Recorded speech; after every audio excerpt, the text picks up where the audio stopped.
big ports, New York, the rest of you, LA, we're coming for you.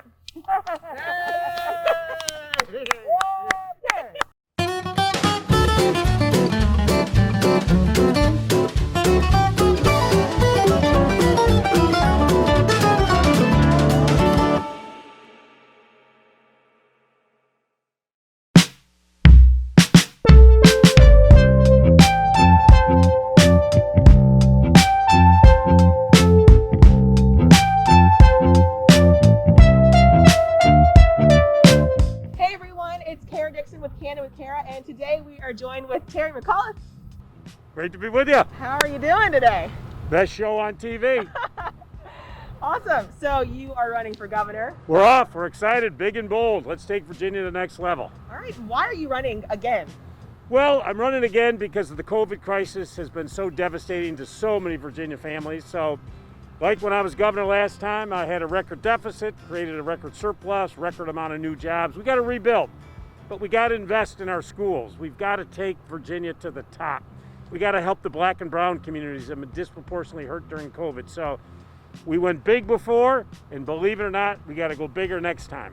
And I'm here because of people like Senator Louise Lucas came to see me and said, we need you back. You were great for the black and brown community before. You saved our economy. We need you back again. So I had some options. A lot of people thought maybe I'd work in the federal government with my friend Joe Biden. But this is where I'm needed, and that's why I'm excited. All right, and how would you describe yourself to people who might not have heard of you before? How would you describe yourself? Know about your family, your background? Fun, energetic, father of 5. Dorothy and I have been married 32 years.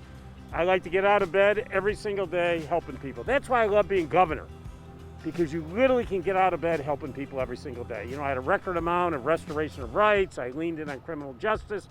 Not only on the economic issues, but I leaned on the social justice issues. That's why I love being governor. All right, and what are we doing out here today? Well, we're out visiting the port here today. This was one of our great success stories. Last time I was governor, when I took office, it had been insolvent for years. The prior administration wanted to sell it. I said, no dice, we're not selling it. We're going to invest in it. And so 2 big tranches in the Norfolk International Terminal. We came up with $350 million to invest in it. And then I negotiated for the Virginia International Gateway Project. I invested a public-private partnership of $320 million. So we've invested $670 million. The port is booming, and we now have created thousands and thousands of jobs. You don't sell your assets. You don't sell the port. You don't sell Dulles Airport. You invest in them and grow them. And next time I'm governor, we're going to be the #1 port in America. All right. So are you excited to hang out today? I love it. Beautiful day. I mean, you just can't beat it. You got this beautiful, I mean, look at the ships. You got the water. I love this area. I had a son who was with the Naval Academy, was a Marine. He spent a lot of time down here, so I've spent a lot of time. I love this region.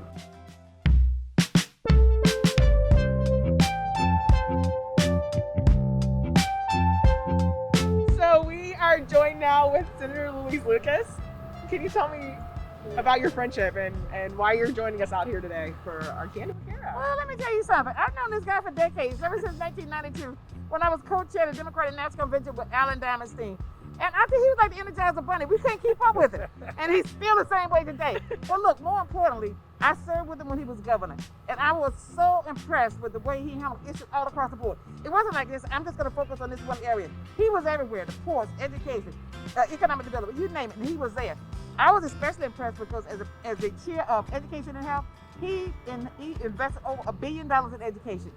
That touched my heart because as an African-American young girl growing up in Virginia, just remember the schools were closed down in Virginia when I was a little girl. And so a lot of folks didn't get a quality education. And when I saw what this man was doing and how he cared about all people, to include black and brown people, not to leave anybody behind, I said, he's my guy. He's my guy. And I've been serving with him, helping him do whatever he needs to do ever since. I tell you, he's the best there is in America, and he's my guy. What was the biggest flaw that COVID-19 pandemic exposed in Virginia government? I think what it exposed for me was education. And so many of our children didn't have access to broadband. And the idea that 14% of our students, now here we are COVID, they have to learn at home. Is it fair that they have to get in a car and go to McDonald's to get Wi-Fi? So I think what we have to do now with COVID has really taught us we need to connect every child in Virginia to broadband access. We have to do it. It's one of my top priorities. I'm going to invest $2 billion in education. The other problem is if you take average teacher pay and compare it to the average pay of your citizen, guess what? Virginia ranks 50th out of 50 states. We're dead last. That is embarrassing for the 9th wealthiest state in America. So you know what? Let's raise our teacher pay up. Let's make sure those 40,000 3- and 4-year-olds at risk got access to pre-K. You know, that's what we have to fix, the education system. We got to make it world-class equitable.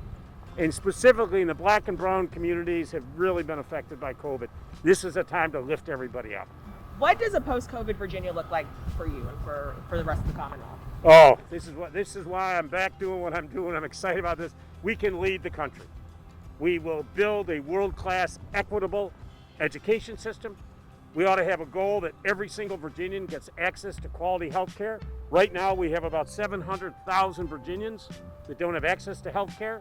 100,000 children, 300,000 black and Latino families don't have it. So it will be the best education system in America. Everybody gets access to quality health care. I mean, think of that, how exciting.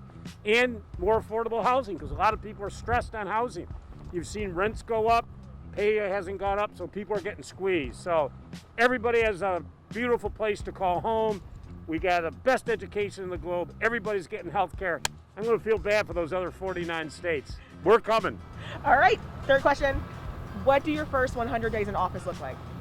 I think the first 100 days will roll out. I mean, I'm basing this campaign that we have to go big on education. We have tinkered around with it for years here in Virginia. If we go small ball and we've done it in the past where we're 50th out of 50, I'm calling for a massive investment in education to make us the symbol for the country.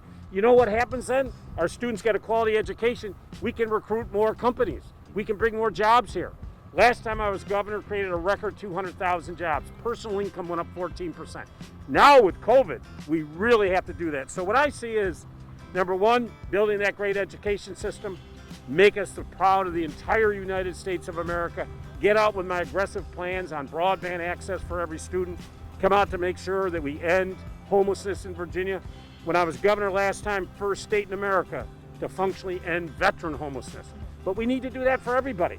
So you'll see those big, bold plans right off the bat and working with a great Democratic legislature.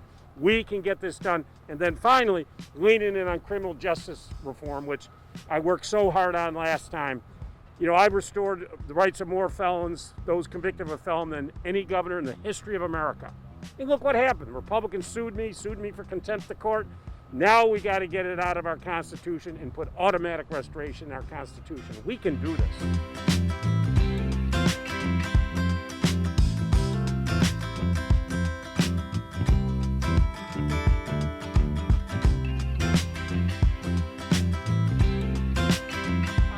What's like the funniest friendship story you guys have? Is there one you can tell? Or what's your favorite memory? Those we can't tell. But you know, when I was governor, you know, I'm the first governor to put a kegerator in the governor's mansion. I used to entertain the legislature every night. I'd invite them over, had an open bar, and big keg flowing. We used to come over, have great stories. Absolutely. And then late at night, we'd sort of clear out some of the tables, and the senator and I do the wobble together. But I tell you what, he is one of the best fundraisers ever, because before we got the majority in the House of Delegates, he did over 140 events, raising money for all of these candidates so that we could get the control of the House and the Senate. Now, he didn't have that when he was governor before. So now that we have a majority in the House and the Senate, and we're going to have him as a governor, just imagine what he's going to do. Oh, my God, he's going to... Booster rocket, you hear me? Absolutely. The sky is the limit. You get ready. The sky is the limit. Yeah. Yeah, that's right. Get ready. He's coming. He's coming. All right, so if you get that back in the governor's mansion, if you win, and you guys are doing the wobble, I want to get an invite. We'll definitely do. Yeah.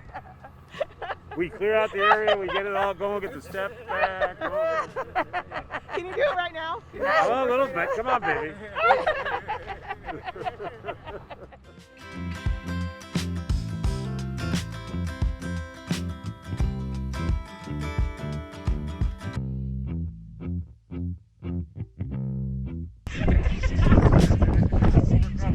Right over, Louis.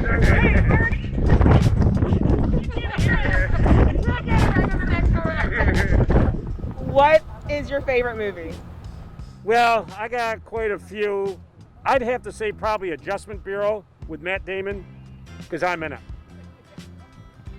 So you're in the background? No. Speak and roll. You go watch it tonight. Clearly, Speak and I've roll. never seen Matt it. Damon had to have me in it so that we could get the crowds to come to the movie theater. No, I have a speaking role, boom. And they call me One Take Terry. I want to go check that out then, but I've never All right. seen that. Yeah. Who is the person that's had the biggest impact on your life, or what is the moment that's had the biggest impact on your life? Well, clearly, my parents. Here in Virginia, I'd have to say my great friend, Senate Pro Tem Louise Lucas, the most powerful African-American woman in the history of the state. You know, I leaned in on criminal justice reform. You got to remember, I had a Republican legislature. I had to do it through executive authority. They kept sued me for contempt of court. But you know what? It was morally the right thing to do, giving people second chances. And you know, she always had my back.